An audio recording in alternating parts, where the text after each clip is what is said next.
मसीह यीशु में आप सबकी सलामती हो। दुआ के मौजू में आगे बढ़ते हुए आज का हमारा मौजू है दुआ के लिए हिदायत, कि खुदा का कलाम हमें किस किस्म की दुआ करने के बारे में सिखाता है।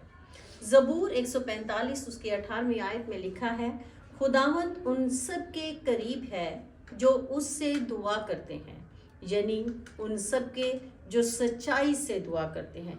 तो मेरे अजीजों, जैसे हमने पहले वीडियो में ही सीखा था कि दुआ का मतलब है इबादत करना, प्रस्तिश करना, उसकी हम्दो सना करना। तो जब हम उसकी इबादत, उसकी प्रस्तिश के लिए आए, तो जब उसे सजदा करें, जब उसके आगे घुटने टेके, जब उसको जो है अपना खुदामंद कबूल करें, तो हमेशा सच्चाई के साथ उसके हुजूर आए, दिखावे के लिए नहीं।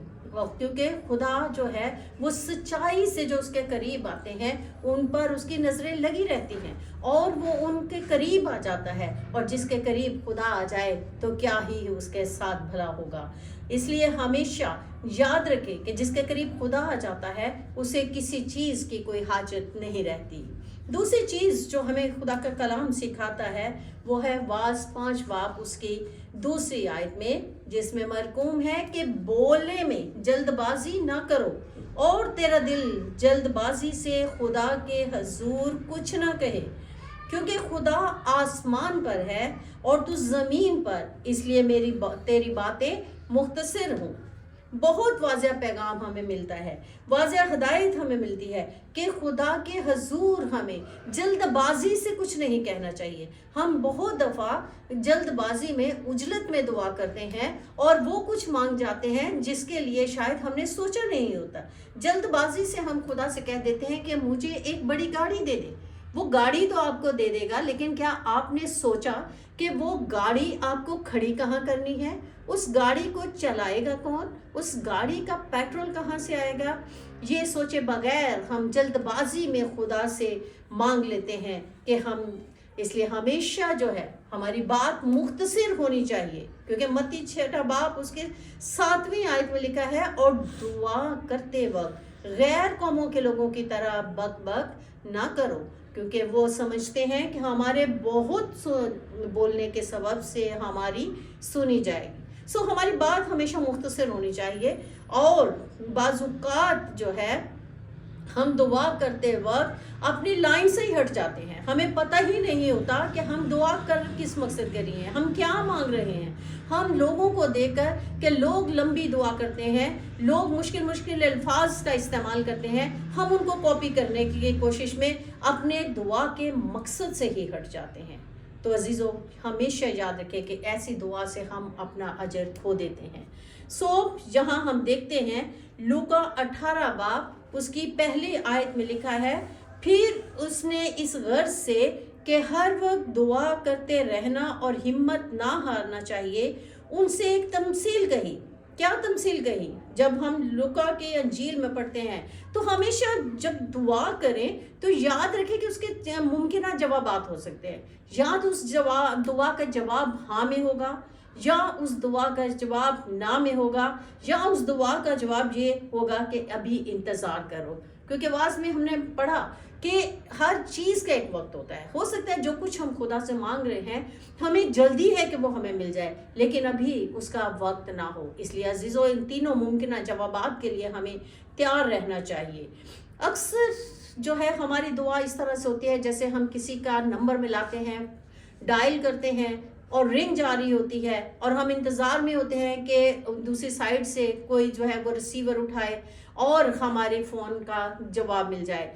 लेकिन जैसे ही दूसरी साइड से कोई रिसीवर उठाने लगता है तो हम फ़ोन बंद कर देते हैं। अजीज़ों, बिल्कुल इसी तरह से हमारी दुआएं होती हैं कि हम दुआ करते हैं, जब दुआ का जवाब मिलने का वक्त होता है, खुदा हमारी दुआ का जवाब देने लगता है, तो हम दुआ करना बंद कर देते हैं। ऐसी जल्दबाजी और इस किस्म की उजलत की दुआएं ना करें। 5वीं चीज़ जो हमें दुआ के बारे में कलाम मुक़द्दस में से मिलती है, यूहन्ना उसका 4 बाब उसकी 14वीं आयत में है, खुदा रूह है और ज़रूर है कि उसके परस्तार रूह और सच्चाई से उसकी प्रस्तिश करें। आपकी इबादत, आपकी दुआ, आपकी प्रस्तिश दिखावा नहीं होनी चाहिए, क्योंकि खुदा दिलों और गुर्दों के भेदों को जानता है। वो जानता है کہ ہم کس روح سے اس سے عبادت، اس کی پرستش کر رہے ہیں، اس سے مانگ رہے ہیں. سو ہمیشہ روح اور سچائی سے اس کی عبادت اور اس کی پرستش کریں. اور رومیو 12 باب کی 12 آیت میں لکھا ہے دعا کرنے میں مشغول رہو، یعنی کہ ہمیں ہر وقت بلا ناغہ دعا کرتے رہنا چاہیے. رات کے کسی پہر میں، دن کے کسی پہر میں بھی ہمیں اسے بھولنا نہیں چاہیے.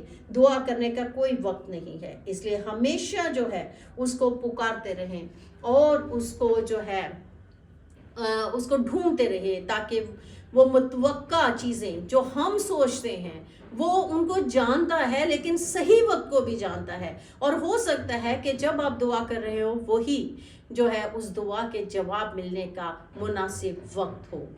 پہلا تیموتھیوس اس کا 5 باب اس کی 17ویں آیت میں لکھا ہے جو بزرگ اچھا انتظام کرتے ہیں، خاص کر جو کلام سنانے اور تعلیم دینے میں محنت کرتے ہیں، دو چند عزت کے لائق سمجھے جائیں. سو عزیزو، یہ بھی ہمارا ایک اہم فریضہ ہے کہ ہم ہمیشہ دعا کرنے والوں، کلام سنانے والوں کی عزت کریں. عبرانیوں 11 باب اس کی 6 آیت میں لکھا ہے اور بغیر ایمان کے اس کو پسند آنا ناممکن ہے، اس لیے کہ خدا کے پاس آنے والوں کو ایمان لانا چاہیے کہ وہ موجود ہے اور اپنے طالبوں کو بدلہ دیتا ہے.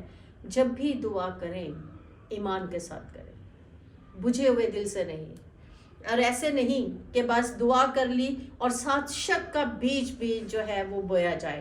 ہمیشہ دعا کریں کہ جو کچھ آپ نے مانگا ہے وہی آپ کو مل گیا ہے، اور جو دعائیں ایمان کے ساتھ نہیں مانگی جاتی، یعقوب اس کا 1 باب اس کی 6 آیت میں اس کے بارے میں لکھا ہے مگر ایمان سے مانگے اور کچھ شک نہ کرے، کیونکہ شک کرنے والا سمندر کی لہر کی مانند ہوتا ہے جو ہوا سے بہتی اور اچھلتی ہے.